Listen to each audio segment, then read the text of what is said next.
You have made them equal to us.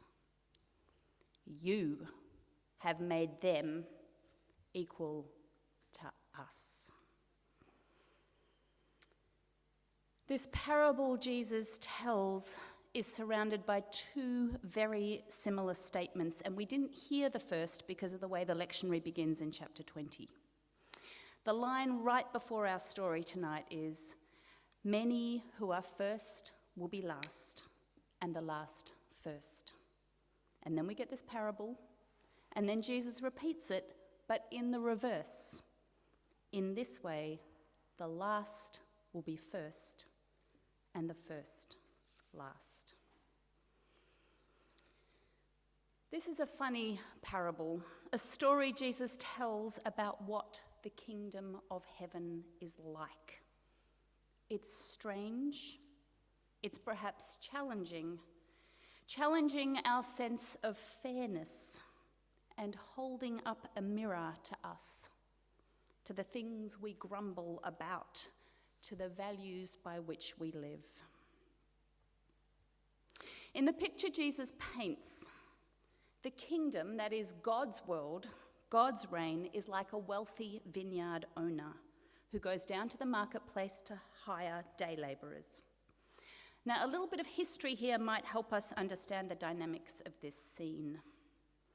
In the ancient world, it was common that in the town square, day labourers would gather hoping to get hired for the day. This is usually some kind of manual work, imagine fruit picking or something like that. It was a hard way to make a living. A daily wage, a denarius, probably fed you for a couple of days. There was no guarantee of ongoing work. And historians tell us that day labourers were probably the most vulnerable group in ancient communities in terms of food security. With no welfare system, starvation was a real threat. The other dynamic lurking behind our story is the competitive nature of day labouring. If you've got a bunch of probably mostly men standing in the marketplace waiting to be hired for physical labour, who gets picked first? This might trigger terrible memories of school sports. I don't know if they still do this, right? Where it's like there's team captains and you're just standing there going, please don't pick me last, right? The strong, the able-bodied, the people who look physically strong, the youthful. And so those left at the end of the day are probably the elderly, those who are weaker, and so begins that cycle of vulnerability where the people who need to eat can't get work to eat. The story tells us a few regular things, but also a few surprising things. So Jesus does this. He tells stories that draw on everyday topics, familiar scenes, but with a twist. And there are two in this story. Firstly, when it comes time to pay the workers, we find, actually, let me do this in the other order. Firstly, that the landowner, the owner, goes to the marketplace himself instead of sending his manager, and he goes 5 times. So once he hires some people, was not everyone there? Was he just incompetent? Did he not know how much labour he needed that day? There are endless possibilities. But in the way Jesus tells the story, he goes back at 9 a.m., at midday, at 3 p.m., and at 5 p.m., and each time he hires more workers. And he says to them, I will pay you what is just, what is righteous, dikaios. It's our word for justice in the Bible. That the landowner himself does this is strange. That he's persistent is strange. That he keeps going back is strange. And then comes the other twist, the pay. He calls his manager in at this time, and those who started work late in the day get paid first. And they get what the first group agreed to work for, a daily wage, a minimum wage, a denarius. And so you can imagine it, right? Those who've been working for hours and hours and hours are thinking, well, if they're getting a full day's wage, what am I going to get? Surely there's a bonus in here for me. That only seems fair. And yet they do not. Everyone gets paid the same. And so they grumble. Indigenous theologian Gary Warete Deverell, in a reflection about this Bible reading, says that when he talks about this Bible reading in congregations around Melbourne, where he's about to move to Sydney, but in Melbourne, the strongest thing that comes out is the lack of fairness. I don't know if you felt it. But his comment is, this is the white Protestant work ethic, right? The people that feel most aggrieved by the lack of fairness in this story are the people who have regular work.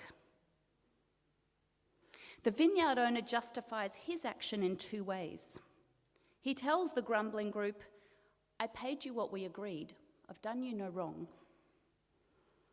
And then he poses this question to them, can I not do what I want with what belongs to me? Are you jealous? In Greek, if anyone here knows Greek culture, this is literally, do you have the evil eye? Are you jealous because I am good and generous? And the answer is yes, they are. So what do we do with these kinds of stories? What are we supposed to take away from it? In the history of tradition, some people have argued that this line about the landowner saying, I can do what I want with my wealth, is a justification for capitalism. The wealthy can do what they want. It's God ordained. It's here in the Bible. Equally, people have argued that this is an argument for socialism. Everyone should get paid exactly the same, no matter what. I think both of those interpretations miss the point of the story.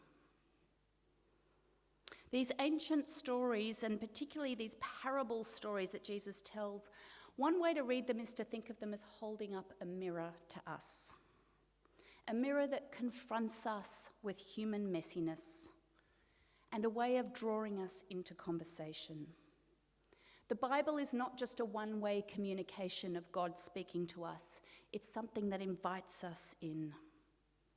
So I wonder what conversations or reflections this parable might provoke. We might reflect on this wealthy landowner. We might wonder why he's so generous to this last group of people. We might wonder if his wealth stops him knowing what it's like to be poor and to rely on a minimum wage. We might wonder why he seems to be so generous on the one hand to some people, and yet he doesn't challenge the system. He leaves wealthy, his land intact, his wealth entirely reliant on there being cheap labour. And this is a warning to us not to read these parables as allegories. We can't immediately read this character as God, because if this is God, this is a very ambiguous and tricky view of God. We might reflect on the first workers. I don't know where you found the puzzles or the points of confrontation for you, but those are often the points worth sitting with and wondering why. I confess that in my privilege, I sympathise with the grumblers. But that's the mirror that the Bible holds up for me. I am prone to complain about having to work hard instead of being grateful for having work.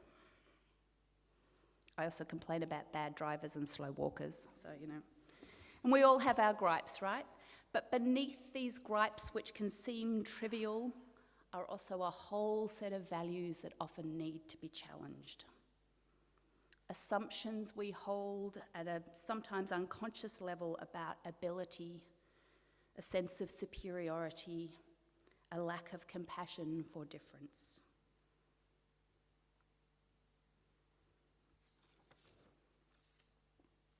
We might wonder about the people who are picked last.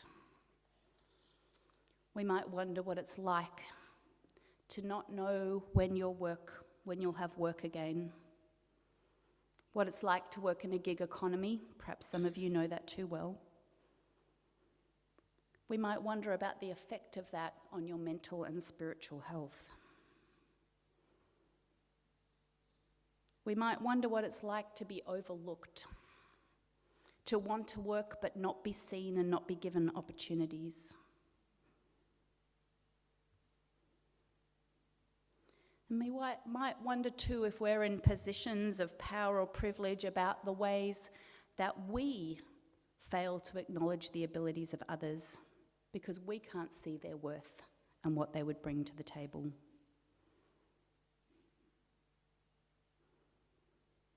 Jesus finishes this story again with that punchline, that the last will be first and the first will be last. In God's kingdom, our whole sense of order is disrupted.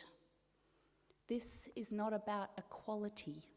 It's about something far deeper, a reversal of normative values, a challenge to our Protestant work ethic, radical grace and inclusion for those who come last, for those who are on the margins, for those who don't get picked. In the context of Matthew's gospel, this story probably got told and remembered because of the Gentile-Jewish dilemma. So one of the big challenges facing early Christian communities was the inclusion of Gentiles into what were Jewish communities. These were the latecomers, the ones who hadn't done the hard work, and yet they received just as much of God's grace. And so perhaps to those of you who are new to faith, or thinking about ministry and new to that, the word here for you is that you have a place at the table as much as anyone else. That you are included, and in fact, not just included, but perhaps first in this kingdom. These, of course, are not just ancient issues. Right now in Australia, we're having a national conversation that touches on fairness and inclusion. I live in a part of Melbourne, partly because it's where my husband's congregation is. He's an Anglican, don't hold that against him. And so we live in a pretty wealthy part of Melbourne where a lot of my neighbours are voting no in the referendum. And they will say things like, well, it's not fair. Why should one group get a privileged voice?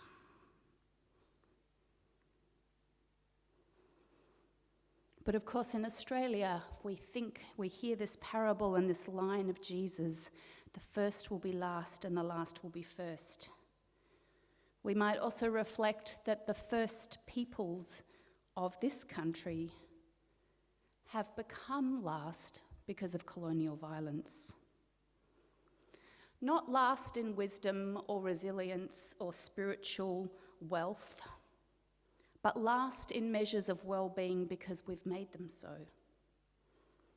4 times more likely to commit suicide, 4 times more likely to have chronic disease, 37 times more likely to be imprisoned, and 1,000 times more likely to die in police custody. The last will be first.